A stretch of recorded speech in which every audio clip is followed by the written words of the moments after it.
नमो भगवते वासुदेवाय। नारायणं नमस्कृत्यं नरं चैव नरोत्तमं देवीं सरस्वतीं व्यासं ततो जयमुदीरये। नष्टप्रायेषु भद्रेषु नित्यं भागवत सेवया भगवतीरुत्तमश्लोके भक्तिर्भवति नैष्ठुकी। कृष्णाय वासुदेवाय देवकीनन्दनाय च नन्दगोपकुमाराय गोविन्दाय नमो नमः। ॐ अज्ञानतिमिरान्धस्य ज्ञानाञ्जनाशलाकया चक्षुरुन्मिलितं येन तस्मै श्रीगुरुवे नमः। श्रीचैतन्यमनोभीष्टं स्थापितं येन भूतले स्वयं रूप कदा मह्यं ददाति स्वपदान्तिकम्। वन्देऽहं श्रीगुरो श्रीयुतापदकमलं श्रीगुरून् वैष्णवांश्च श्रीरूपं साग्रजातं सहगना रघुनाथान्वितं तं सजीवम् साद्वैतं सावधूतं परिजना सहितं कृष्ण चैतन्य देवं श्रीराधा कृष्ण पदान् सहगना ललिता श्री विशाखान्वितंश्च नमो विष्णुपदाय कृष्णप्रेष्ठाय भूतले श्रीमते गोपाल कृष्ण गोस्वामी निधि नामिने प्रभुपादस्य साहित्यं यः प्रकाश वितीर्य च प्रचारं कृतवान् साधु भागवतपदाय ते नमः। नमो विष्णुपदाय कृष्णप्रेष्ठाय भूतले श्रीमते भक्तिवेदांत स्वामी निति नामिने नमस्ते सरस्वते देवे गौरवाणी प्रचारिणे निर्विशेष शून्यवादी पाश्चात्यदेशतारिणे नमो महावदन्याय कृष्ण प्रेम प्रदायते कृष्णाय कृष्ण चैतन्य नामिने गौरतुषे नमः। हे कृष्णा करुणा सिंधु दीनबंधु जगतपते गोपेशा गोपिका कांत राधा कांत नमोस्तुते तप्त कांचन गौरांगी राधे वृंदावनेश्वरी वृषभानुसुते देवी प्रणमामि हरिप्रिये। वाञ्छाकल्पतरुभ्यश्च कृपा सिन्धुभ एव च पतितानां पावनेभ्यो वैष्णवेभ्यो नमो नमः। जय श्री कृष्ण चैतन्य प्रभु नित्यानंद श्री अद्वैत गदाधर श्रीवासादि गौर भक्तवृंद। हरे कृष्णा कृष्ण कृष्णा हरे हरे हरे राम राम राम हरे हरे। मुखं करोति वाचालं पंगुं लंघयते गिरिं यत्कृपा तमहं वन्दे श्रीगुरुं दीनतारिणम्। हरे कृष्णा। ओके, सो रामायण की चर्चा में हम सब लोगों का स्वागत है। तो पिछले हफ्ते में हम लोगों ने भगवान राम के जन्म की कथा के बारे में चर्चा की थी और आज हम उसके आगे जब विश्वामित्र मुनि वहां पर पहुंचते हैं तो उसके आगे क्या घटता है उसके बारे में हम लोग चर्चा करेंगे।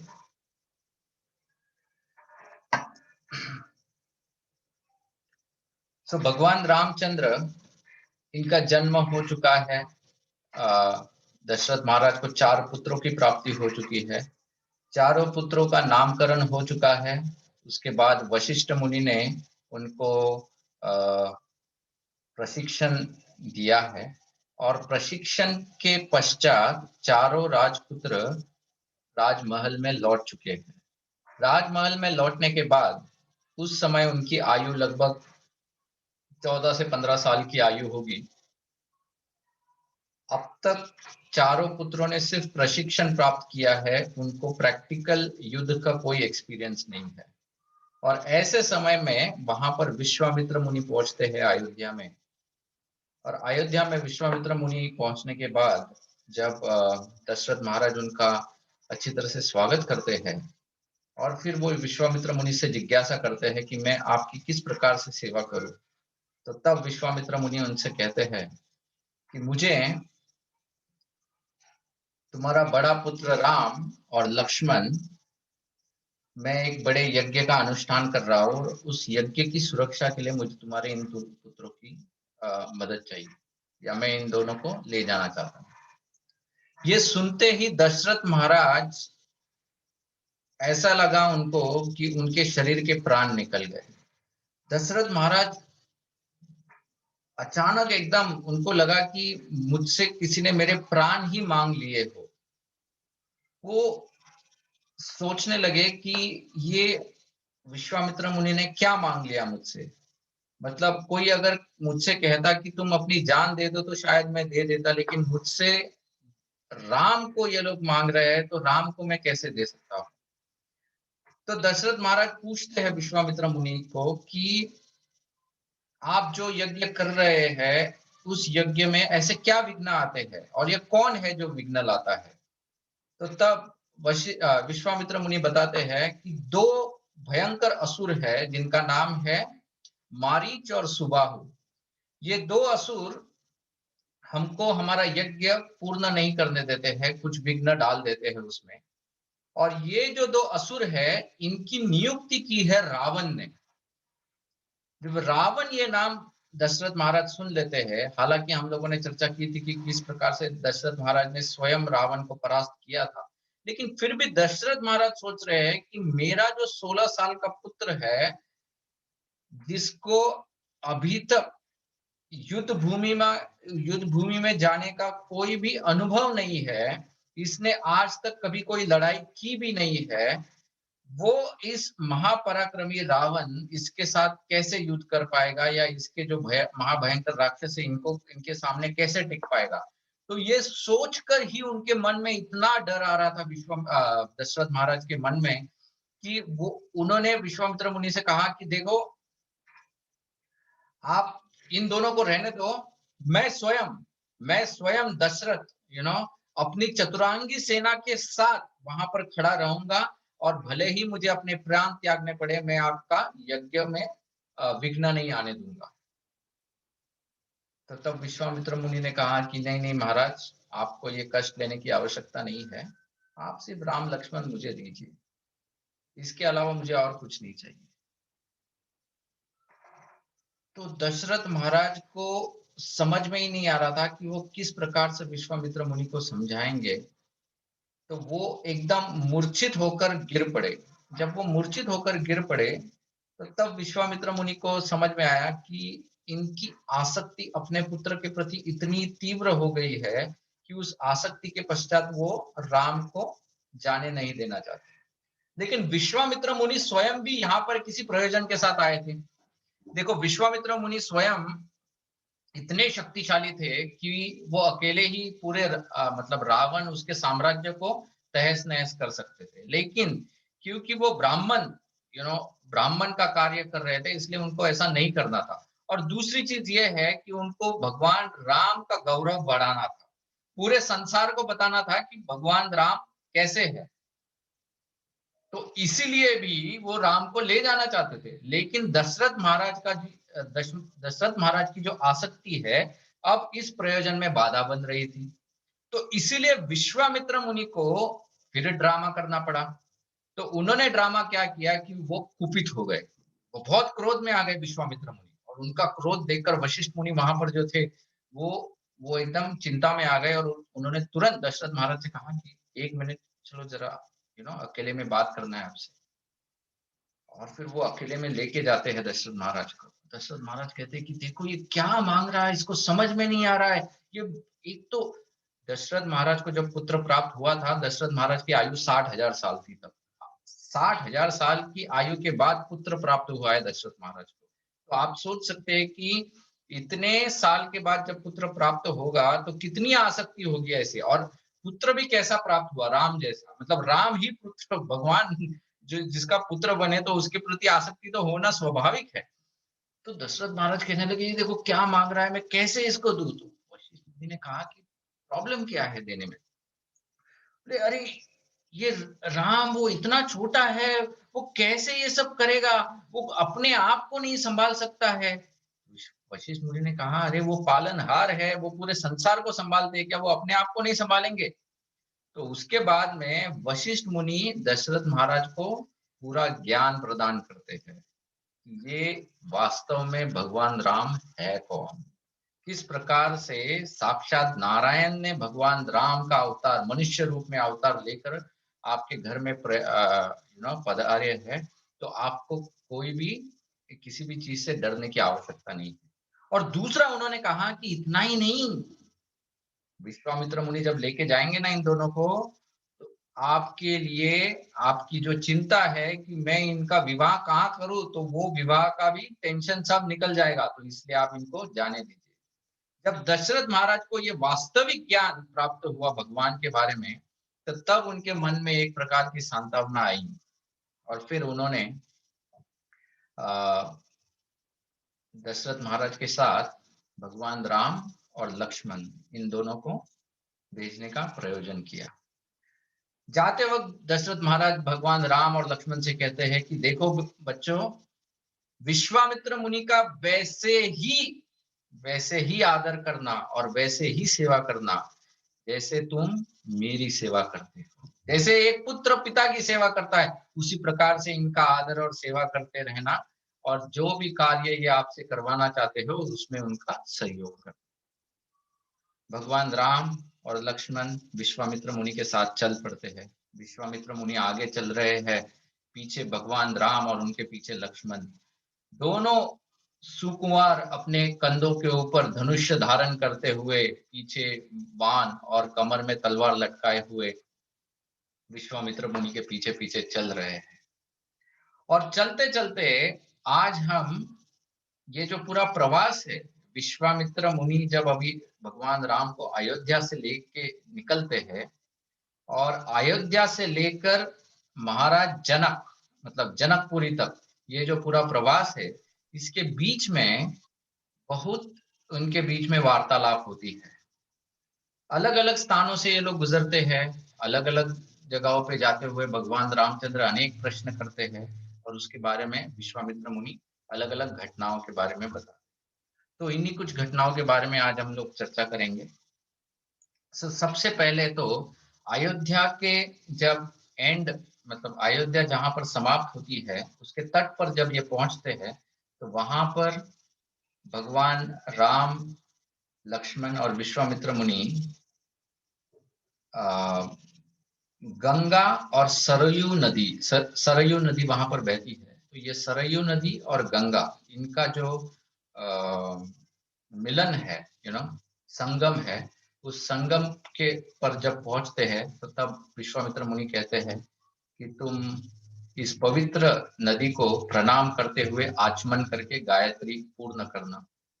तो तब जब ये पूरा गायत्री पूर्ण हो जाती है, तो तब भगवान राम विश्वामित्र मुनि से पूछते हैं कि ये सरयू नदी जो है, इसकी क्या खासियत है, इसका इतना गुणगान क्यों किया जाता है। तो तब विश्वामित्र मुनि भगवान रामचंद्र को बताते हैं कि हिमालय के ऊपर एक बार जब शिव भगवान तपस्या कर रहे थे, तो उन्होंने वहां पर अपने मन से वहां पर एक तालाब बनाया, जिसको मानस सरोवर भी कहते हैं, या मानस गंगा उसमें उन्होंने प्रकट की थी। और यही मानस गंगा जो है, वो बहकर वहां से बहते हुए इस सरयू नदी में परिवर्तित, और इसीलिए ये जो नदी है, जो भगवान शिव से प्रकट की गई है, इसमें बहुत पवित्रता है, और इसीलिए ये महान है। तो ऐसे सरयू नदी के बारे में वो बताते हैं। और फिर ये कथा सुनने के पश्चात, वहां पर विश्राम लेने के पश्चात, अगले दिन विश्वामित्र मुनि उस नदी को पार करके भगवान राम और लक्ष्मण के साथ आगे बढ़ते हैं। आगे बढ़ने के पश्चात वो जब एक प्रदेश से गुजरते रहते हैं, तो उनको दिखता है कि एक बहुत सुंदर ऐसा प्रदेश है, जिसका नाम था अंग देश, जिसका नाम था। तो तो भगवान रामचंद्र विश्वामित्र मुनि से पूछते हैं, ये जो अंग देश है, इस अंग देश की ऐसी क्या महानता है कि ये जो देश है, ये इतना you know it is very nicely developed, मतलब इधर सब सुख शांति, हर प्रकार की सामग्री है, सुख शांति है, ये कैसे, मतलब ऐसा क्या है इस प्रदेश में? तो तब तब विश्वामित्र भगवान रामचंद्र को एक कथा सुनाते हैं।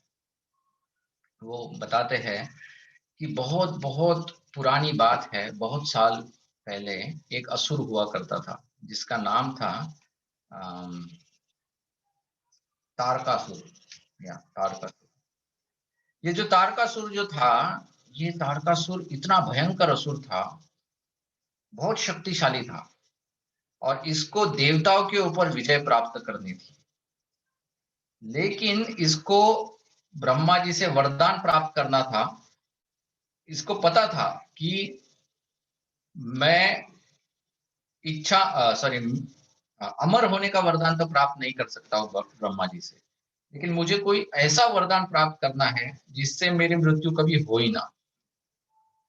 अब तारकासुर के वक्त एक घटना घटी थी जिसमें भगवान शिव, उनकी पत्नी जो थी सती माता, उन्होंने अपने शरीर को त्याग दिया था। इस कथा के बारे में हम लोगों ने पहले ही चर्चा की है कि कैसे दक्ष प्रजापति दक्ष के हवन यज्ञ में वहां पर माता सती अपने शरीर को त्याग देती।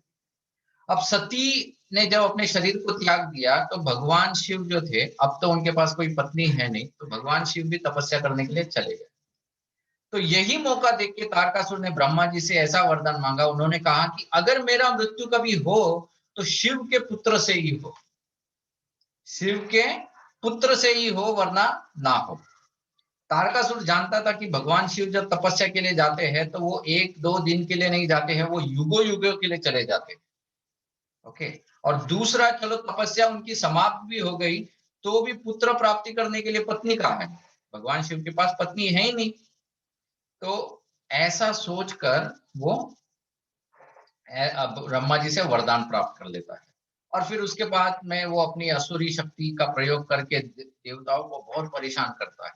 यहाँ पर देवता हैरान हो जाते हैं, ब्रह्मा जी के पास जाते हैं, ब्रह्मा को पूछते हैं कि क्या वरदान दे दिया आपने? ब्रह्मा कहते हैं मैं क्या करूं, उसने मांगा ही ऐसा वरदान है। तो वो पूछते अभी सोल्यूशन क्या है? वरदान तो दे दिया। बोले अभी रुको, शिव की जब तपस्या होगी तब विवाह कराएंगे। किससे कराएंगे? सती तो है नहीं। हाँ, नहीं नहीं, उसने जन्म लिया है, सती ने फिर से जन्म लिया है, पार्वती के रूप में जन्म लिया है। तो जैसे ही शिव की तपस्या खत्म हो जाएंगी तो हम लोग तुरंत पार्वती का विवाह उससे शिव से लगा देंगे। अरे ऐसे थोड़ी ना भगवान शिव के साथ विवाह होने वाला। भले ही सती ने पार्वती के रूप में जन्म लिया है, लेकिन फिर भी शिव तो आकर्षित होने चाहिए ना पार्वती से। अभी थोड़ी ना इतने जल्दी आकर्षित होंगे। तो इंद्र सोचने लगा कि मुझे ही कुछ प्रयोजन करना चाहिए। तो इंद्र के पास तो एक ही अस्त्र है, तो वो अस्त्र है कामदेव। तो इंद्र कामदेव के पास जाते हैं और इंद्र कामदेव को बोलते हैं कि देखो कामदेव, एक बहुत विकट परिस्थिति आई है, मुझे तुम्हारे सहयोग की आवश्यकता है। कामदेव ने कहा कि आज तक आपने जो भी मुझसे मांगा है मैंने वो किया है। बड़े बड़े ऋषि मुनियों की मैंने तपस्या को भंग किया है और आज तक मैं कभी भी परास्त लौटा नहीं हूँ। आप बताइए मुझे क्या चाहिए? ऐसा कौन सा ऋषि है जिसकी तपस्या मुझे भंग करनी है? तो इंद्र तो उनका कॉन्फिडेंस देख के खुश हो जाते हैं, बोलते हैं हाँ ये टाइम, लेकिन यहाँ ये टाइम कोई ऋषि नहीं है। तो बोले कौन है? टाइम शिव है। ओ शिव है। तो कामदेव तो डर जाते हैं, बोलते हैं शिव, शिव की तपस्या मैं नहीं भंग करूंगा। तो इंद्र को कहते हैं अरे डरो नहीं, डरो नहीं, ये टाइम तुम अकेले नहीं जाओगे, मैं खुद आऊंगा तुम्हारे पीछे। बोले तुम आओगे? तुम कैसे आओगे? इंद्र कहता है मैं पीछे एक तोता बन के आऊंगा, और जैसे ही तुम अपना बाण चलाने की कोशिश करोगे, नहीं तोता नहीं, कोयल बन के आऊंगा। मैं मधुर आवाज, मधुर ध्वनि उत्पन्न करूंगा ताकि भगवान शिव का मन विचलित हो जाए। ठीक है। तो यहाँ पर शिव भगवान तपस्या के लिए वहां पर बैठे हुए थे। माता पार्वती उनकी पूजा करने के लिए वहां पर पहुंचती है, और यही अवसर देखकर कामदेव वहां पर पहुंच जाता है। उस समय में कामदेव उस समय पहुंचता है जब भगवान शिव की तपस्या खत्म होने वाली होती है, और माता पार्वती को नजदीक देखकर कामदेव सोचता है कि यही अवसर है कि मुझे अपना काम बाण भगवान शिव के ऊपर चलाना चाहिए। तो जैसे शिव भगवान तपस्या से उठते हैं तो तुरंत कामदेव अपना काम बाण छोड़ता है भगवान शिव के ऊपर। जब कामदेव अपना काम बाण भगवान शिव के ऊपर छोड़ता है और शिव की नजर जब पार्वती के ऊपर पड़ती है, तो तुरंत भगवान शिव के मन में एक प्रकार का आकर्षण उत्पन्न हो जाता है पार्वती के प्रति। लेकिन शिव तो शिव है, उनको तुरंत समझ में आता है कि ऐसे कैसे हो सकता है, मैं तपस्या करने के पश्चात तुरंत मेरे मन में काम की भावना कैसे आ सकती है। तो उनको समझ में आता है कि ये जरूर ये काम किसी और का है। तो तुरंत वो यहाँ वहां देखने लगते हैं, तो वो देखते हैं कि उनके साइड में कामदेव खड़े हैं। कामदेव को खड़ा देख के भगवान शिव बहुत क्रोधित हो जाते हैं। इतने क्रोधित हो जाते हैं कि कामदेव को समझ में आता है कि अभी कुछ होने वाला है। तुरंत वो पीछे मुड़ के देखता है कि वो कोयल किधर चली गई। पीछे देखता है तो कोयल गायब हो गई होती है। मतलब इंद्र तो वहां से ऑलरेडी भाग चुके होते हैं। उनको पता है कि अभी यहाँ पर रहने में कोई मतलब नहीं है। कामदेव डर जाता है, लेकिन वो भागने से पहले ही शिव अपना तीसरी आंख को खोल के कामदेव को समाप्त कर देते हैं। समाप्त मतलब वो बोलते हैं ना, जैसा कपूर होता है ना अपना कैम्फर, कपूर जब जलता है तो उसकी राख भी नहीं बचती है, इवेपोरेट, सबलाइम, तो कामदेव का वो हो गया, उसकी तो राख भी नहीं बची वहां पर, एकदम इवेपोरेट हो गया वो एक तरह से। ऐसा कामदेव, तो कामदेव जो था उसका शरीर ही पूरा नाश हो गया। और इसलिए कामदेव का दूसरा नाम पड़ गया अनअंग, अनंग, ये कामदेव का नाम पड़ गया। और जहां पर कामदेव ने अंग त्यागा है, मतलब शरीर को त्यागा है, उस प्रदेश का नाम पड़ गया अंग प्रदेश। शिव भगवान का क्रोध शांत होने के पश्चात सभी देवता वहां पर आते हैं और भगवान शिव से क्षमा याचना करते हैं। वो कहते हैं कि आप कृपया करके कामदेव को क्षमा कर दीजिए, क्योंकि ये उसकी गलती नहीं थी, लेकिन ये हमारा प्रयोजन था, क्योंकि ऐसे एक असुर ने हमको बहुत परेशान करके रखा है और आपके सिवा इसका और कोई निवारण नहीं। भगवान शिव ने उनको वरदान दिया, कहा कि कोई बात नहीं है, कामदेव का भले ही शरीर चला गया है, लेकिन जब स्वयं भगवान श्री कृष्ण अवतार में आएंगे तो यही कामदेव भगवान श्री कृष्ण के पुत्र बन के आएंगे, प्रद्युम्न। ओके, तो तब उनको अपना शरीर फिर से प्राप्त हो जाएगा।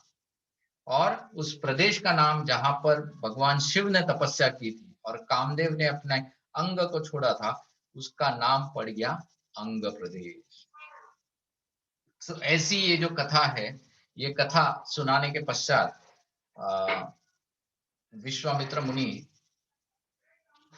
राम और लक्ष्मण को लेकर आगे बढ़ते हैं। आगे जाने के बाद वो एक आश्रम के वहां पर पहुंचते हैं, जिसका नाम है सिद्ध आश्रम। ये सिद्ध आश्रम को पहुंचने से पहले विश्वामित्र मुनि भगवान राम और लक्ष्मण को दो विशेष विद्याएं सिखाते हैं, जिनका नाम था बला और अतिबला। विश्वामित्र मुनि भगवान राम और लक्ष्मण को कहते हैं कि ये जो दो विद्याएं हैं, बला और अतिबला, ये ऐसी विद्याएं हैं जिससे तुमको कभी कोई थकावट नहीं होगी, जिससे तुमको कभी भूख प्यास त्रासित नहीं करेगी, जिससे तुम्हारा तारुण्य कभी कम नहीं हो जाएगा, जिससे तुम्हारी शक्ति कभी क्षीण नहीं हो जाएगी, जिससे तुम पर कोई असुर अगर रात के समय में भी, तुम्हारे सोते वक्त भी अगर कोई प्रहार करेगा तो भी तुमको कोई कष्ट नहीं होगा। और इस प्रकार से वो बला और अतिबला, इन दो विद्याओं के बारे में इतना कुछ बताते हैं डिटेल में। और ये दो शक्तियां किसी के पास आज तक है नहीं। रावण या कोई भी असुर के पास आज तक भला अतिबला ये शक्ति है नहीं। विश्वामित्र मुनि ने खास करके इन शक्तियों को प्राप्त किया था, और ये शक्तियां वो अभी भगवान को अर्पण कर रहे हैं। देखो ये क्या भाव है एक्चुअली। विश्वामित्र मुनि जो है, इन्होंने जो भी अपने जीवन में अर्जित किया है, वो भगवान को वो अर्पण कर रहे हैं। क्योंकि हमारे जीवन में अगर कोई व्यक्ति है जिसको हम लोग हमारा सर्वस्व अर्पण कर सकते हैं, तो वो स्वयं भगवान है। और विश्वामित्र मुनि ने अपने जीवन में जो भी पूंजी कमाई थी, वो भगवान को वो अर्पण कर रहे हैं। एक्चुअली रामायण में लिखा है कि जब विश्वामित्र मुनि राम और लक्ष्मण को वो ले चले थे तो विश्वामित्र मुनि राम और लक्ष्मण का ख्याल उसी प्रकार से रखते थे जैसे उनके पिता उनका ख्याल रखते थे। मतलब रात के समय में विश्वामित्र मुनि राम और लक्ष्मण को अपने साथ सुलाते थे और सुलाते वक्त उनको अलग-अलग प्रकार की कहानियां, लोरियां सुनाते-सुनाते उनको पहले सुलाते थे। और सवेरे विश्वामित्र मुनि पहले उठकर फिर राम और लक्ष्मण को जगाते थे बच्चों की तरह। तो जो एक मातृ प्रेम है, जो एक पिता का वात्सल्य प्रेम है, वो प्रेम विश्वामित्र मुनि ने एक गुरु के रूप में भी अनुभव किया था।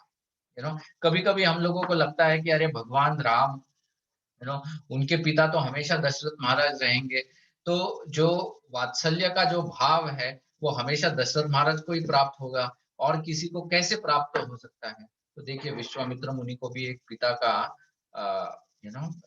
वही अवसर प्राप्त हुआ है जिसमें वो पिता के समान भगवान राम और लक्ष्मण का लालन पालन कर सकते हैं।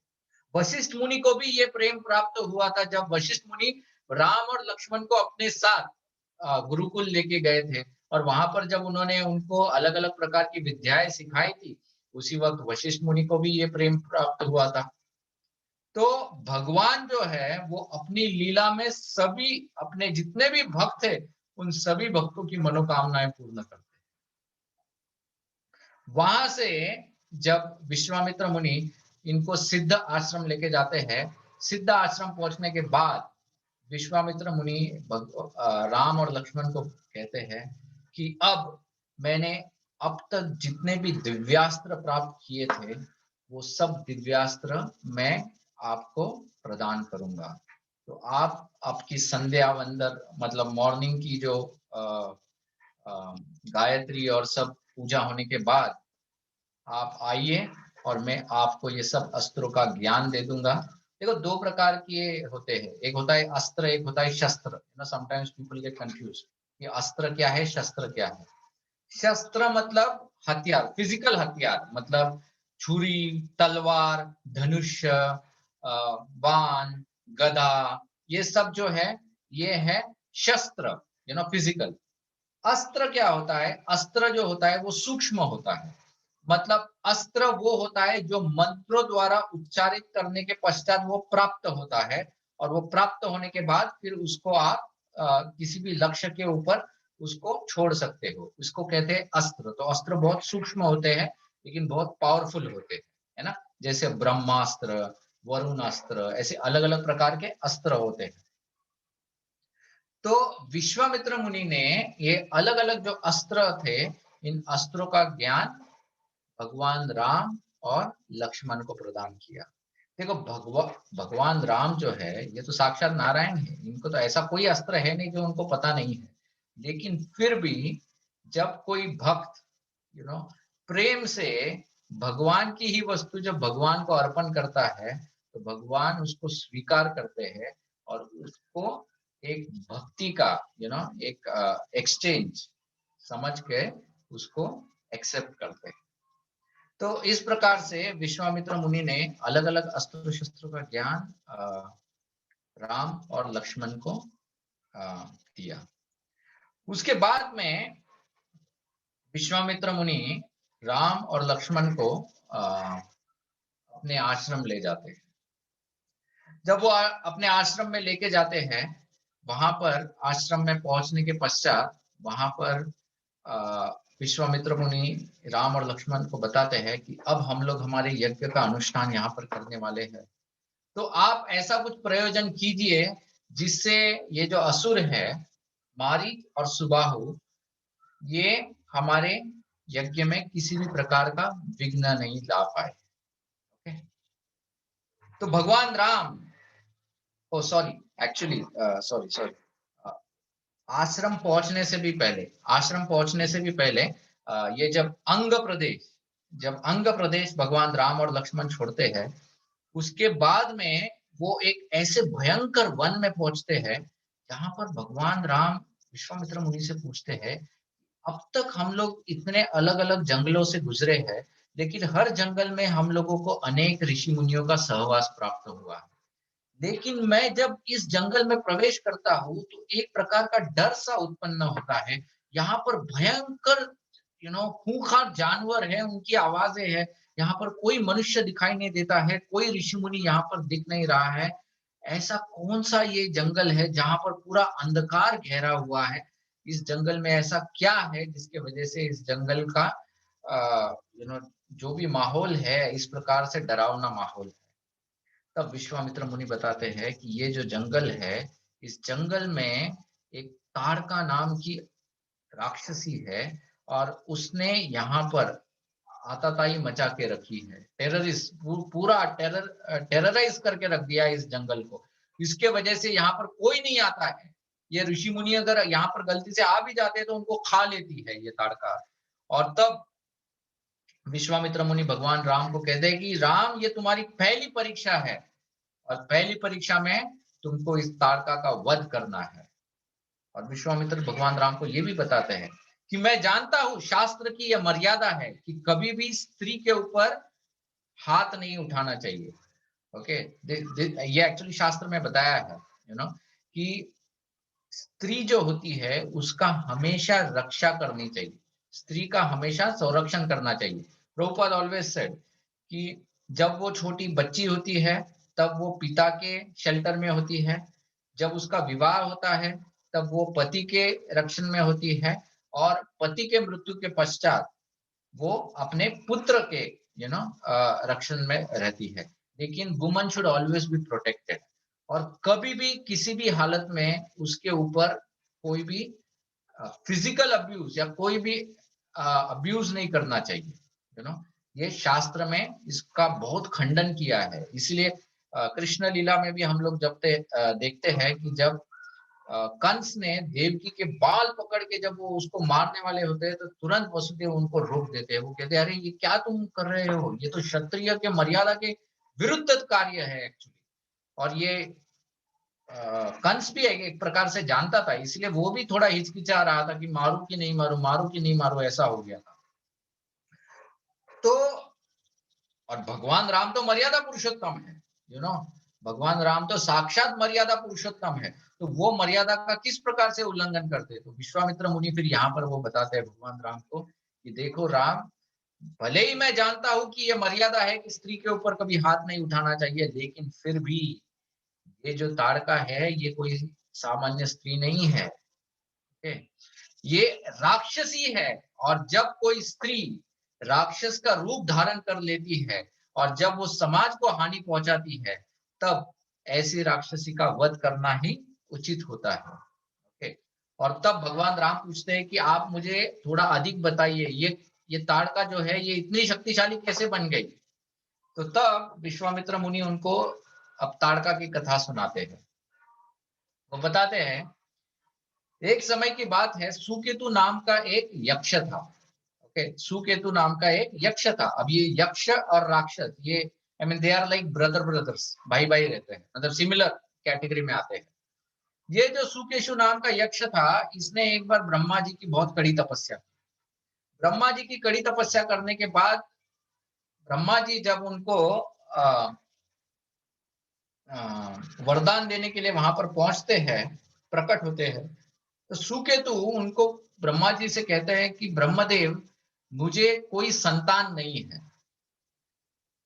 तो ब्रह्मा जी मन में सोचते हैं कि अगर मैं इसको पुत्र दे दूंगा तो ये पुत्र तो बहुत हाहाकार कर देगा, ये मतलब इसके जैसे निकलेगा, ये पूरे समाज को बहुत परेशानी पहुंचाएगा। तो इसलिए ब्रह्मा जी कहते हैं कि मैं तुझे एक पुत्री दूंगा, लेकिन ये जो पुत्री है ये कोई साधारण पुत्री नहीं है, ये 1000 हाथियों की शक्ति रखने वाली ऐसी पुत्री मैं तुम्हें दूंगा। और सुकेतु को ताड़का नाम की एक पुत्री प्राप्त हुई। ये जो पुत्री थी ये दिखने में बहुत सुंदर थी, बहुत सुंदर थी, बहुत गुणवंत थी, बहुत सुशील थी, लेकिन बहुत शक्तिशाली भी थी। अब ऐसी शक्तिशाली पुत्री का किसके साथ विवाह कर दिया जाए? तो इसीलिए सुकेतु ने उस समय 2 असुर थे, एक का नाम था सुंद और दूसरे का नाम था उपसुंद। ऐसे 2 असुर थे, उसमें दोनों भाई भाई थे। तो वो उसमें से जो सुंद है उसके साथ ताड़का का विवाह रचाते हैं। अब एक ये जो सुंद है, सुंद उपसुंद, इनकी भी एक अलग कथा है। सुंद उपसुंद नाम के जो दो असुर भाई थे, ये भी बहुत शक्तिशाली थे और ये भी सबको हैरान करके रखते थे। उन्होंने भी ब्रह्मा जी की एक बार बहुत बड़ी तपस्या की थी। ब्रह्मा जी ने पूछा क्या वरदान चाहिए तुम दोनों को? तो उन्होंने कहा कि देखो, अगर हमारी कभी मृत्यु हो तो एक दूसरे के हाथ से हो, वरना ना हो। और सुंद उपसुंद इतने अच्छे घनिष्ठ भाई थे कि वो कभी झगड़ते ही नहीं थे। तो उनको हमेशा लगा कि हम लोग कभी झगड़ेंगे ही नहीं, तो हम लोग तो कभी मारे ही नहीं जाएंगे। तो ब्रह्मा जी ने फिर भी कहा तथास्तु। अब इन दोनों में झगड़ा लगाए तो कैसे लगाए? तो इसलिए देवताओं ने एक प्रयोजन किया, उन्होंने तिलोत्तमा नाम की एक अप्सरा को वहां पर भेज दिया। तिलोत्तमा नाम की जब अप्सरा वहां पर पहुंची, सुंदर उपसुंदर ने जब उसको देखा इस तिलोत्तमा को, तो दोनों के मन में इच्छा हुई कि इससे विवाह किया जाए। अप्सरा ने वहां पर कंडीशन रखी कि नहीं, मैं दोनों में से एक से ही विवाह करूंगी, तुम दोनों तय कर लो किसके साथ विवाह करूं। इसके वजह से दोनों के बीच में झगड़ा हो जाता है और झगड़े में दोनों एक दूसरे को मार देते हैं। देवताओं का ये जब प्रयोजन इसको पता चलता है ताड़का को, और ताड़का का दो पुत्र होते हैं एक्चुअली। एक ये मारीच और सुबाहु, ये ताड़का के दो पुत्र होते हैं। इनको जब पता चलता है तो इनको बहुत बहुत क्रोध आ जाता है और देवताओं को शक्ति प्राप्त होती है ऋषि मुनियों से। ऋषि मुनि जब यज्ञ अनुष्ठान करते हैं उससे देवताओं को शक्ति प्राप्त होती है। तो तब ताड़का और उसके जो पुत्र है ये तय कर लेते हैं कि हम किसी ऋषि मुनि को टिकने ही नहीं देंगे। कोई भी ऋषि मुनि आएगा हम उसके ऊपर आक्रमण करके उसका विनाश कर देंगे। ऐसे ही वो अनेक ऋषि मुनियों के ऊपर उन्होंने आक्रमण कर दिया। एक समय की बात है जब वो एक ऐसे जगह पहुंचते हैं जहां पर अगस्त्य मुनि वो अपने आश्रम में वहां पर रहते हैं तपस्या करते हुए। तो ताड़का को जब पता चलता है कि यहाँ पर एक ऋषि है जिसका नाम अगस्त्य है, तो वो उसके ऊपर दौड़ पड़ती है। अगस्त्य, वो जानती नहीं है अगस्त्य मुनि की शक्ति। अगस्त्य मुनि जब ताड़का को देखते हैं उस प्रकार से आते हुए, तो अगस्त्य मुनि तुरंत उसको श्राप दे देते हैं। तू खूंखार, तू इतना घिनौना कार्य कर रही है, तो तू खूंखार राक्षसी बन जा और आ, तेरा जो उद्धार है वो भगवान द्वारा हो जाएगा। तो इस प्रकार से उन्होंने ताड़का को श्राप दे दिया था अगस्त्य मुनि ने। और तब से ये जो ताड़का है वो इतनी सुंदर यक्ष कन्या से वो एक बहुत कुरूप दिखने वाली राक्षसी बन जाती है, जो मनुष्य और मांस खाने लगती है। और इस प्रकार की राक्षसी ये ताड़का बनती है। और इसके ये जो दो पुत्र होते हैं मारीच और सुबाहु, ये जो ताड़का है वही ताड़का विश्वामित्र मुनि बताते हैं कि इस जंगल में राज कर रही है और यहाँ पर जो भी आता है उसके ऊपर वो आक्रमण करके उसको परेशान कर। जब भगवान रामचंद्र ने ये सुना तो तुरंत भगवान रामचंद्र अपना जो बाण होता है उस बाण को निकाल के उसकी टंकार, मतलब बताते हैं कि बाण की जब जो स्ट्रिंग होती है, धागा जो होता है, उसको जब कान के दूर तक खींच के जब छोड़ते हैं, उसका जो आवाज होता है, उसकी जो ध्वनि होती है, वो ध्वनि सुनते ही ताड़का के मन में एक प्रकार से डर उत्पन्न हो गया, लेकिन क्रोध भी आया। वो तुरंत उस जगह पर दौड़ पहुंचती है जहां पर भगवान राम, लक्ष्मण और विश्वामित्र वहां पर है। और भगवान राम अपने अनेक बाणों से ताड़का को घायल करते हैं लेकिन उसका वध नहीं करते हैं। उसी प्रकार से लक्ष्मण भी अपने बाणों से उसका नाक काट देते हैं, और उसको अलग अलग प्रकार की वेदनाएं पहुंचाते हैं। लेकिन विश्वामित्र मुनि जब ये देखते हैं कि अरे भगवान राम इसको मारने को तैयार नहीं है, तब विश्वामित्र मुनि फिर से भगवान राम को याद दिलाते हैं कि ये राक्षसी है और आपको इसका वध करना अनिवार्य है, आपको करना ही होगा। और तब भगवान रामचंद्र अपने तुनीर से एक बाण निकाल के राक्षसी ताड़का का वध कर देते। और ये जो सबसे पहले असुर का जो वध है वो कृष्ण लीला में भी भगवान ने पूतना का वध किया था और राम लीला में भी भगवान ने ताड़का का वध किया है। ये दोनों अज्ञानता को रिप्रेजेंट करती है और भगवान ने इस अज्ञानता को दूर किया है ताड़का का वध करके। ताड़का के वध के पश्चात विश्वामित्र मुनि भगवान राम और लक्ष्मण को अपने आश्रम में ले जाते हैं। और वहां पर जाने के पश्चात जब विश्वामित्र मुनि अपना यज्ञ करने के लिए वहां पर बैठते हैं, तो भगवान रामचंद्र वहां पर और लक्ष्मण अपने वाणों से एक मानो चक्र बना देते हैं उनके यज्ञ के ऊपर। इस प्रकार से वाणों का ऐसा चक्र बना देते हैं जो घूमता रहता है, और जब वहां पर मारीच और सुबाहु वहां पर पहुंचते हैं और ऊपर से वो कुछ भी अपवित्र चीजों को फेंकने की कोशिश करते हैं उस यज्ञ को विघ्न करने के लिए, तो वो चीजें वहां पर पहुंच नहीं पाती है। मारीच और सुबाहु को पता चल जाता है कि अरे इसने दो राजकुमारों को यहाँ पर बुलाया है इस यज्ञ का रक्षण करने के लिए। तो मारीच और सुबाहु फिर इन राजकुमारों के ऊपर टूट पड़ते हैं, मतलब राम और लक्ष्मण के ऊपर। और तब राम अपने एक बाण से, जो मारीच था, मारीच का वध नहीं करते भगवान राम, क्योंकि भगवान राम जानते हैं कि ड्रामा में इसका और एक सीन आने वाला है बाद में। तो इसलिए उसको एक प्रकार से ऐसा बाण मारते हैं जिससे वो 100 योजन दूर उसको फेंक देते हैं उस बाण से। भगवान राम लक्ष्मण को बताते हैं कि शायद मारीच को इतना दूर जाते हुए देखकर सुबाहु के मन में एक प्रकार से डर आ जाएगा और सुबाहु यहाँ से डर से भाग जाएगा, लेकिन सुबाहु फिर भी भगवान के ऊपर आक्रमण करते रहता है। तब भगवान अपने दूसरे बाण से सुबाहु का भी वध कर देते हैं।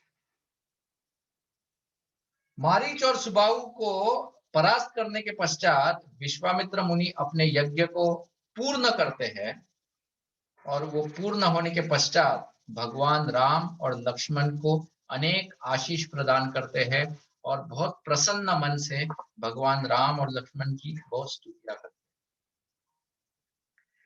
फिर अगले दिन वशिष्ठ मुनि के घर पर एक न्योता पहुंचता है, और न्योता ये है कि वशिष्ठ मुनि के आश्रम के नजदीक ही एक राज्य है जिसका नाम है मिथिला। मिथिला के जो महाराज है जनक, उन जनक महाराज ने एक भव्य शिव धनुष का प्रदर्शन रखा है, और वहां पर उस शिव धनुष का दर्शन लेने के लिए अनेक से लोग वहां पर जा रहे हैं। तो ऐसे कार्यक्रम में विश्वामित्र मुनि को भी वो निमंत्रण भेजते हैं।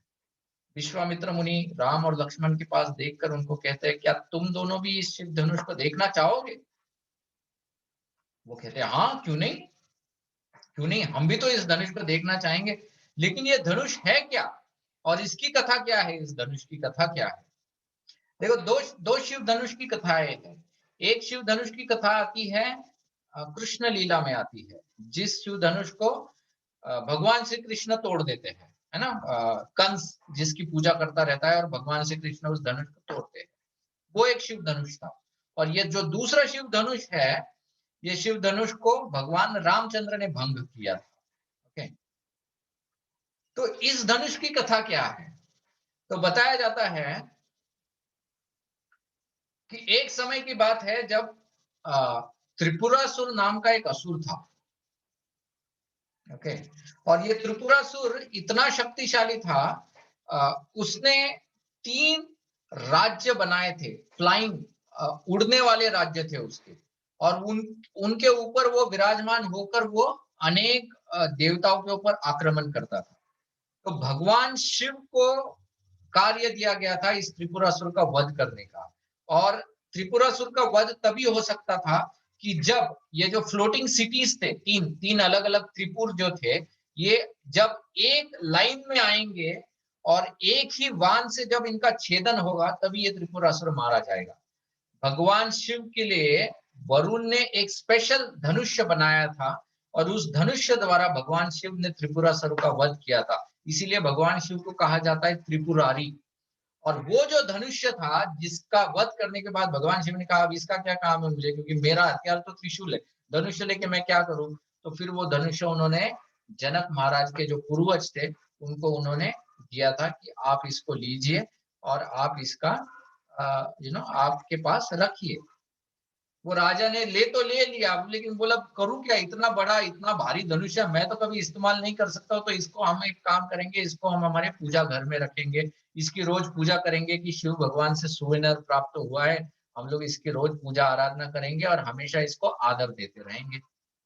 तो ऐसे ही ये शिव धनुष की पूजा होती रही। इतना शक्तिशाली धनुष था कि ये 100-200 लोगों से भी उठाया नहीं जाता था, इतना शक्तिशाली ये शिव धनुष था। जनक महाराज भी इसकी पूजा करते थे। जब जनक महाराज को सीता पुत्री के रूप में प्राप्त हुई थी और एक दिन जनक महाराज गए, उन्होंने सीता को बोला था कि बेटा आज मंदिर को थोड़ा साफ सफाई करना, क्योंकि आज हमको एक बहुत बड़ा पूजा रखनी है। तो सीता ने कहा कि ठीक है पिताजी, मैं सेवा करती हूँ। सीता माता उस मंदिर की सेवा कर रही थी। जनक महाराज वहां पर पहुंचे, फूल हार ये सामग्री लेके पहुंचे, देख रहे थे कि सीता किस प्रकार से साफ सफाई कर रही है। तो उन्होंने देखा कि जैसे वो धनुष के नजदीक पहुंची तो सीता ने एक हाथ से धनुष को उठाया, नीचे से साफ किया और फिर से नीचे रख दिया। जनक महाराज चौंक गए, बोले अरे जो 100 लोग इसको उठा नहीं सकते हैं, शक्तिशाली क्षत्रिय नहीं उठा सकते हैं, मेरी इस छोटी सी पुत्री ने जो आयु में इतनी छोटी है, इसने बाएं हाथ से इसको लेफ्ट हैंड से इसको उठा लिया, साफ करके नीचे रख दिया। माय गॉड, ये कितनी शक्तिशाली पुत्री है। जनक महाराज ने सोचा अरे बाप रे, अब इसका जो वर होगा वो वर इससे कम शक्तिशाली तो हो नहीं सकता, तो कम से कम इसने तो एक हाथ से उठाया है, कम से कम इसके वर को तो धनुष उठाना आना चाहिए और उसके ऊपर प्रत्यंचा चढ़ानी आनी चाहिए। इसीलिए ये प्रण रख दिया था जनक महाराज ने कि जो शिव धनुष को उठाएगा और उसको प्रत्यंचा बांध सकता है, वही उसी के गले में सीता माता वरमाला पहनाएगी। दैट वाज द रीजन, ये उन्होंने इस प्रकार का प्रण रखा था जनक महाराज ने। तो ये सब विश्वामित्र मुनि जब भगवान राम और लक्ष्मण को बताते हैं, तो नेचुरली भगवान राम और लक्ष्मण के मन में भी जिज्ञासा उत्पन्न होती है कि हमको भी ऐसे भव्य शिव धनुष का दर्शन लेने हैं। तो फिर वो विश्वामित्र मुनि के साथ वहां पर मिथिला की ओर प्रवास प्रारंभ करते हैं। अब मिथिला की तरफ जब प्रवास प्रारंभ करते हैं तो सबसे पहले वो गंगा के तट पे पहुंचते हैं। और गंगा के तट पे पहुंचने के बाद तब भगवान रामचंद्र विश्वामित्र मुनि से जिज्ञासा करते हैं कि ये गंगा की ऐसी क्या महानता है। देखो, ये गंगा वो है जो भगवान राम के चरणों से प्रकट हुई है। ये गंगा वो है जो सबको पवित्र करती है। और भगवान रामचंद्र आज गंगा का महात्म्य पूछ रहे हैं। वो पूछते हैं कि ये गंगा का क्या महात्म्य है, ये कैसे यहाँ पर आई है, आप कृपया करके हमको बताइए। विश्वामित्र मुनि कहते हैं, सतयुग की बात है, जब एक बार भगवान ने वामन अवतार दिया था। वामन अवतार उन्होंने बलि महाराज का जो गर्व है, उस गर्व को नष्ट करने के लिए उन्होंने वामन रूप धारण करके 3 पग भूमि नापने के इसमें उन्होंने तीनों लोकों को माप लिया था।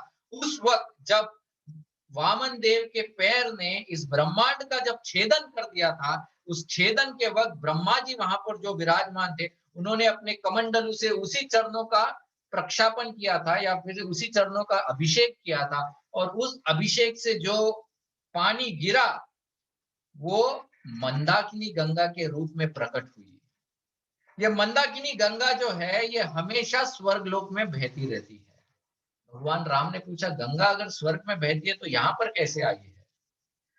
तो तब विश्वामित्र मुनि ने कहा कि आपके एंसेस्टर्स, आपके जो what do you call ancestors,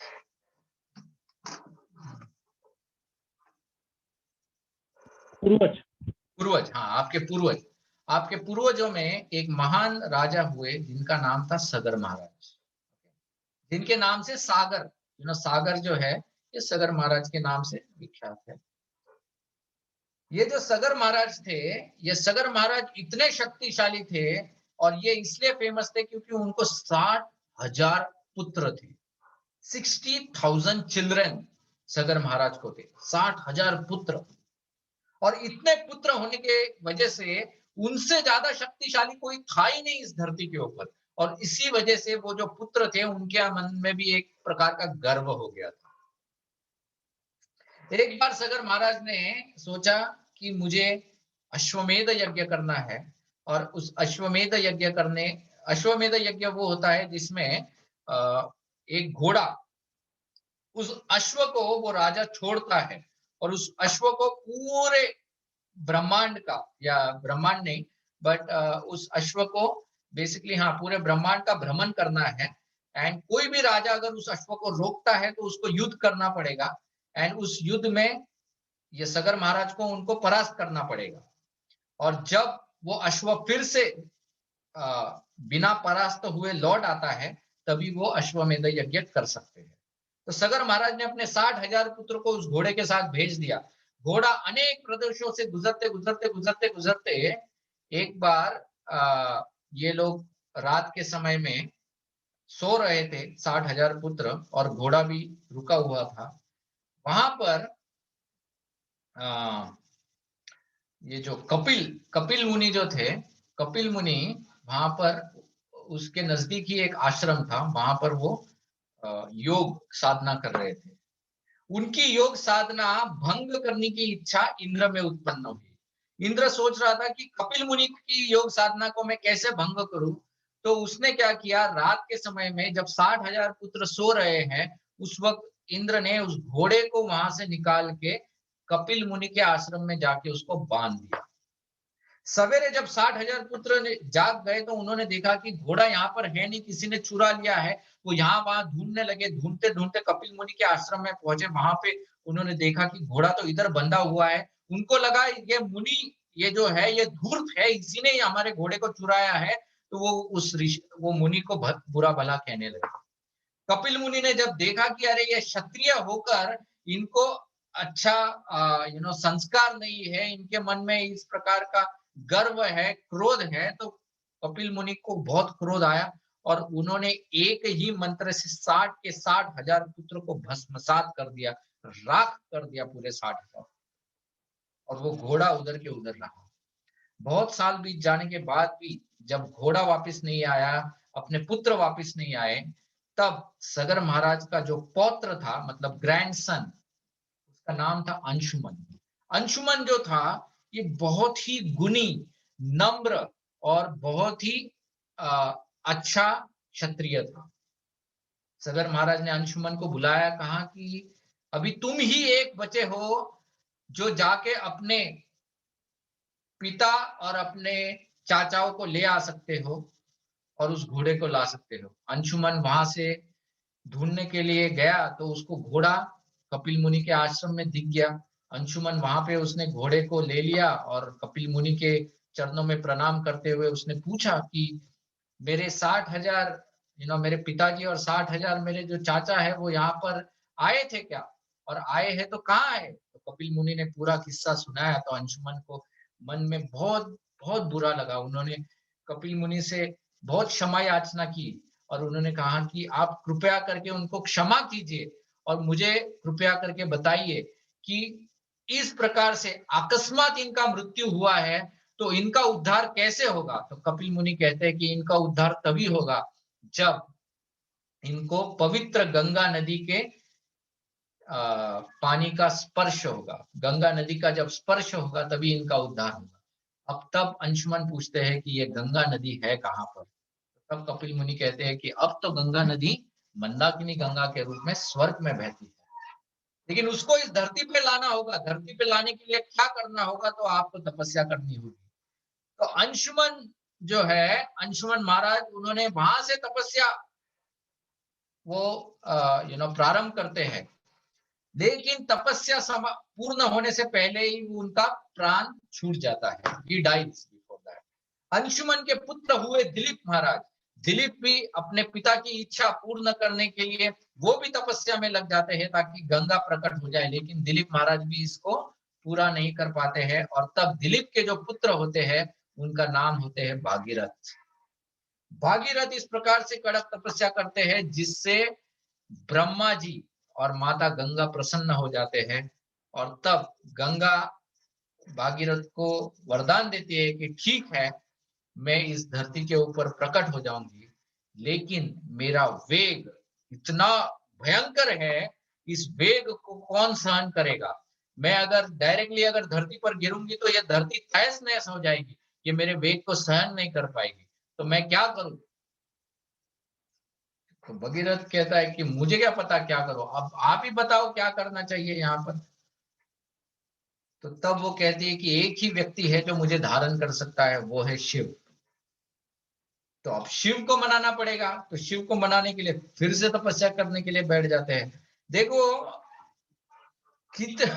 कितना टॉलरेंस है, हम लोग भक्ति में कुछ महीने कुछ साल हम लोग थोड़ी 16 माला क्या कर लेते हैं, थोड़ी भक्ति क्या कर लेते हैं, तो तुरंत हमारे मन में एक भाव आ जाता है कि मैं अगर कोई इच्छा प्रकट करूं तो भगवान ने पूरी करनी चाहिए, या भगवान ने मेरे जीवन में कोई अनुचित करना ही नहीं चाहिए, सब कुछ बराबर होना चाहिए। बस थोड़ी बहुत मालाएं करके हम लोग ये करते हैं, लेकिन इनके मन में देखो कितनी सहनशीलता है। एक तो पहले ब्रह्मा जी को तपस्या करके इन्होंने प्रसन्न किया। ब्रह्मा जी आने के बाद भी ब्रह्मा जी ने बोला ठीक है बाबा, गंगा चाहिए तो ले लो। तो बोले अच्छा ले लो तो दे दो, तो दे दो। तो ब्रह्मा जी बोले लेकिन थैली तो तुम लाए नहीं उसको गंगा लेने के लिए। तो इन्होंने बोला अरे थैली को लाने का क्या मतलब है, पैकिंग तो तुम करके देना चाहिए ना, प्रोडक्ट अगर लिया है तो पैक करके दो, ऐसा थोड़ी ना देते हैं। तो बोले नहीं नहीं नहीं, थैली तो लाना पड़ेगा। थैली मतलब क्या, भगवान शिव का सर। अभी अब वो कैसे लाए, तो बोले जाओ फिर से तपस्या करो, फिर से अमेज़न में जाके ऑर्डर करो अभी तुम। तो इतनी सहनशीलता, और फिर भगीरथ महाराज फिर से तपस्या करना चालू करते हैं, भगवान शिव को प्रसन्न करते हैं, और शिव भगवान बताते हैं कि ठीक है, मैं गंगा को अपने सर के ऊपर धारण करूंगा, क्योंकि गंगा जो है मेरे आराध्य देव के चरणों से बहती है। उस चरणों से बहने वाली गंगा को अगर मैं अपने सिर के ऊपर धारण करूंगा तो मुझे भी उसका I will also be purified, मैं भी पवित्र हो जाऊंगा। तो भगवान शिव ने अपनी जटाओं में गंगा को धारण कर दिया, और अपनी जटाओं से जब वो नीचे बहती है तब गंगा का वेग बहुत कम हो जाता है, और इस प्रकार से गंगा इस धरती के ऊपर अवतरण हुई।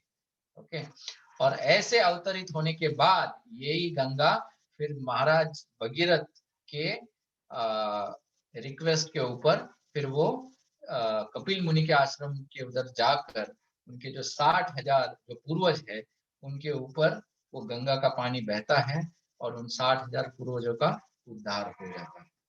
तो ऐसे गंगा जी की जो कथा है ये विश्वामित्र मुनि भगवान रामचंद्र को सुनाते हैं। तो ये कथा भी रामायण में आती है। इसके पश्चात और कुछ कथाएं हैं जिसमें साक्षात विश्वामित्र मुनि की स्वयं की कथा है।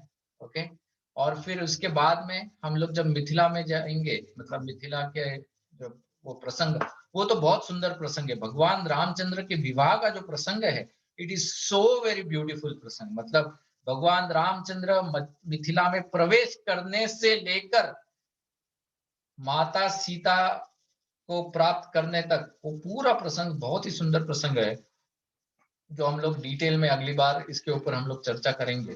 लेकिन आज जो भी प्रसंगों के ऊपर हम लोगों ने चर्चा की, इन सब में अगर आप देखोगे तो एक चीज है कि अनेक से, हाँ, और एक प्रसंग जिसके ऊपर हम लोग चर्चा करेंगे वो है अहिल्या का प्रसंग, वो भी अगली बार करेंगे। कि अनेक से असुर है या लोग हैं जिनको श्राप प्राप्त हुआ है, लेकिन जब ऐसे महान व्यक्तियों द्वारा श्राप भी अगर कभी प्राप्त होता है तो उस व्यक्ति का वो अच्छा ही करता है। इसीलिए कहा जाता है कि अगर संग लेना है तो हमेशा महान लोगों का ही संग लो, या महान भक्तों का ही संग लो। क्योंकि अगर उनके संग में कभी हमसे कोई गलती भी हो जाती है और वो अगर हमारे ऊपर कुपित भी हो जाते हैं तो उसमें हमारा भला ही होगा, कभी बुरा नहीं होगा। साधारण लोगों के बीच में जब हम लोग विचरण करते हैं और उनके साथ जब इस प्रकार का कोई बहस हो जाती है या क्रोध आ जाता है या झगड़ा हो जाता है, उसमें जो भी निर्णय होता है उसमें नुकसान होता है। लेकिन जो भगवान के भक्त होते हैं या ऐसे महान लोग होते हैं या संत होते हैं, इनका अगर कोप भी प्राप्त हो जाता है, आशीर्वाद के तो बात ही क्या है, मतलब आशीर्वाद तो बहुत ही होने पे सुहागा है, लेकिन अगर कोप भी प्राप्त होता है तो भी उससे भला ही होगा। तो बेसिकली कहने का तात्पर्य यह है कि भक्तों और संतों का जो एसोसिएशन है, it is a no loss situation. उस संग में तुम्हारा कोई नुकसान हो ही नहीं सकता है कभी भी। या तो आशीर्वाद प्राप्त होगा या श्राप प्राप्त होगा, दोनों से उद्धार हो जाएगा। इसलिए वो विन विन सिचुएशन है। इसलिए संघ कभी नहीं छोड़ना है, भक्तों का संघ कभी नहीं छोड़ना है, संतों का संघ कभी नहीं छोड़ना है। जहां पर भी अवसर प्राप्त हो हमको संघ प्राप्त करना है और उस संघ के द्वारा उनसे आशीर्वाद प्राप्त करना है। हरे कृष्ण। यहीं पे हम लोग आज विराम देंगे राम कथा के ऊपर। इनमें से आज जो भी हमने घटनाएं के बारे में चर्चा की, आई एम श्योर आप में से कई भक्तों ने इसके बारे में पहले ही सुना होगा, लेकिन मेन जो एप्लीकेशन मैं इसके पीछे बताना चाहता हूँ कि इन सब घटनाओं में एक चीज अगर आप ध्यान में रखो तो वो जो प्रभाव है, संघ का जो प्रभाव इसमें प्राप्त होता है कितना बेनिफिशियल होता है। जिसको भी संघ प्राप्त हुआ है वो भले ही उनको श्राप प्राप्त हुआ है या आशीर्वाद प्राप्त हुआ है, उससे उनका उद्धार ही हुआ। हरे कृष्ण। किसी को कोई प्रश्न है जो भी हमने चर्चा की उसके ऊपर?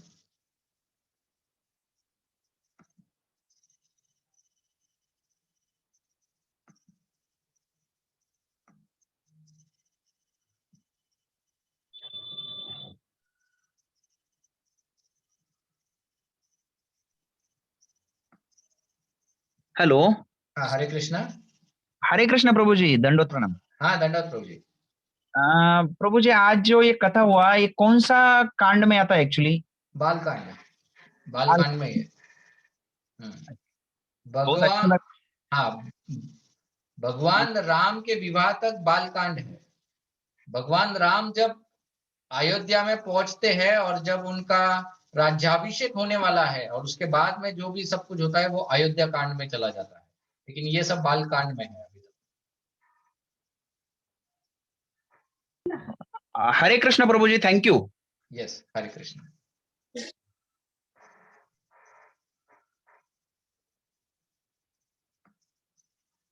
और किसी को कोई प्रश्न है?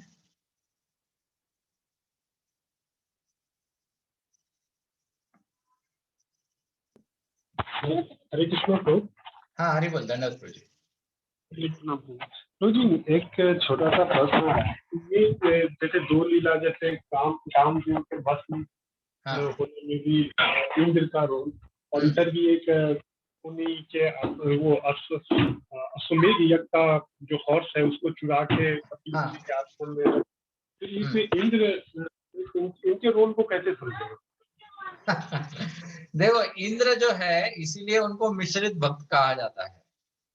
इंद्र जो है वो शुद्ध भक्त के कैटेगरी में नहीं आते हैं, लेकिन फिर भी भगवान को बहुत प्रिय है क्योंकि वो भगवान के नियमानुसार चलते हैं। लेकिन फिर भी क्योंकि उनको ऐसा पद प्राप्त हुआ है, इतना ऐश्वर्य प्राप्त हुआ है, कभी कभी वो ऐश्वर्य उनके एक प्रकार से सर में चला जाता है या वो आसक्ति उत्पन्न करता है जिसके वजह से इंद्र ऐसी कुछ गलतियां कर बैठते हैं।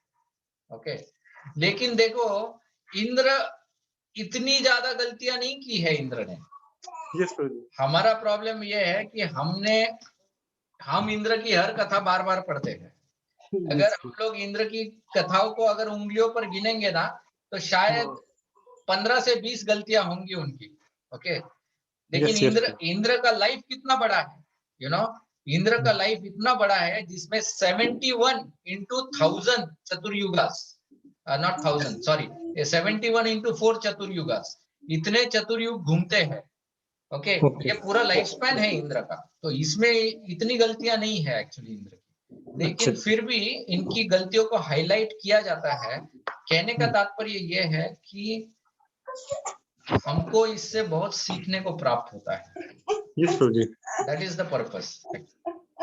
यस यस प्रभु जी। या गॉट इट प्रभु जी। ओके, हरि थैंक यू प्रभु जी। हरे हरे कृष्ण। कृष्ण।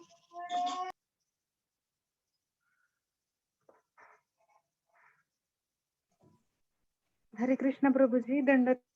हाँ दंडवत माता जी। मेरे हाँ, मेरा एक क्वेश्चन था कि आपने जैसा बताया कि जब वामन देव जी आए थे हाँ तब उन्होंने अपने चरण कमलों से इस ब्रह्मांड को चीरा था, तब ब्रह्मा जी ने अभिषेक किया था, तो हाँ वो गंगा थी क्या? हाँ, वो भगवान के वही चरणों वही से बहती है ना गंगा? करेक्ट करेक्ट, उनके चरणों से जो बहती है, मंदाकिनी गंगा उसको कहा जाता है, जो स्वर्ग में बहती है। यस माता जी।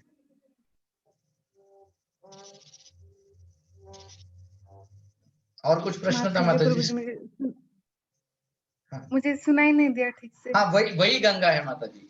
उसको मंदाकिनी गंगा कहते हैं। मंदाकिनी गंगा स्वर्ग में बहती है, और वही मंदाकिनी गंगा जब मतलब उसका नाम वहां पर मंदाकिनी है, और वही मंदाकिनी जब धरती पर आती है उसका नाम गंगा, सिर्फ गंगा कहा जाता है, या भागीरथी गंगा भी कहते हैं उसको। अच्छा, तो वही गंगा है वो? वही सेम सेम। क्योंकि आपने बाद में बताया ना कि जो भगीरथ जी थे तो उन्होंने ब्रह्मा जी से वो हाँ, तो उसी गंगा को वो नीचे लाने का प्रयोजन बताते हैं। ब्रह्मा एक्चुअली देखो, ब्रह्मा के अभिषेक के वजह से गंगा जब प्रकट हुई है तो ब्रह्मा जी भी उसको पुत्री मानते हैं गंगा को। तो ब्रह्मा जी गंगा को बोलेंगे कि तुम जाओ अभी धरती के ऊपर, तो गंगा आ सकती है। लेकिन गंगा तो इसलिए ब्रह्मा जी से, लेकिन भागीरथ ने उसको लाया है धरती के ऊपर, इसलिए उसको भागीरथी गंगा कहा जाता है।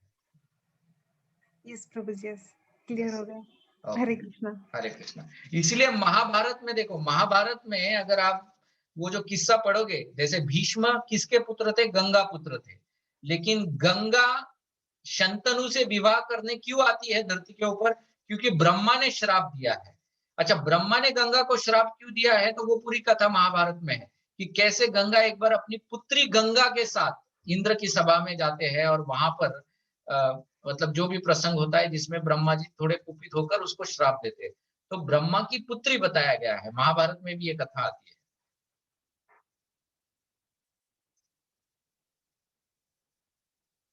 ठीक है माता जी?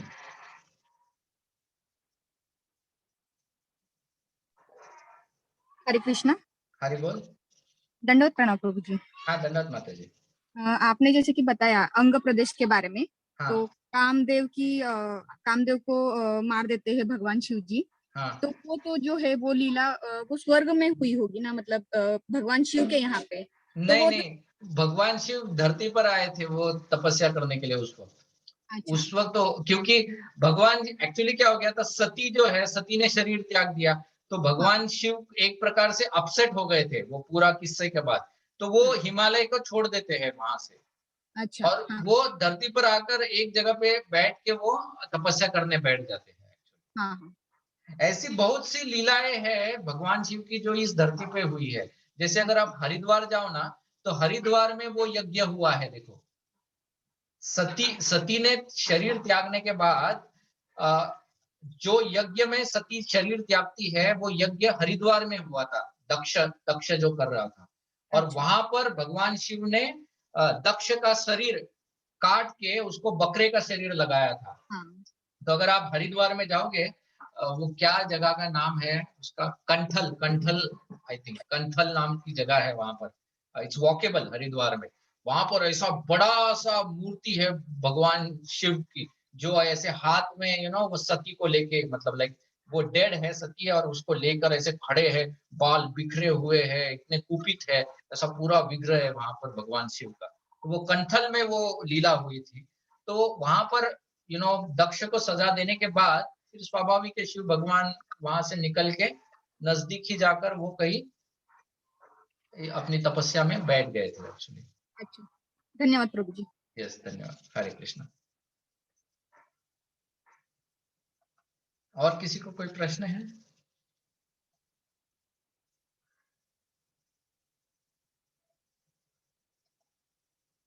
ओके, तो हम लोग यहीं पर विराम देंगे। Thank you everyone. Hare Krishna. Hare Krishna.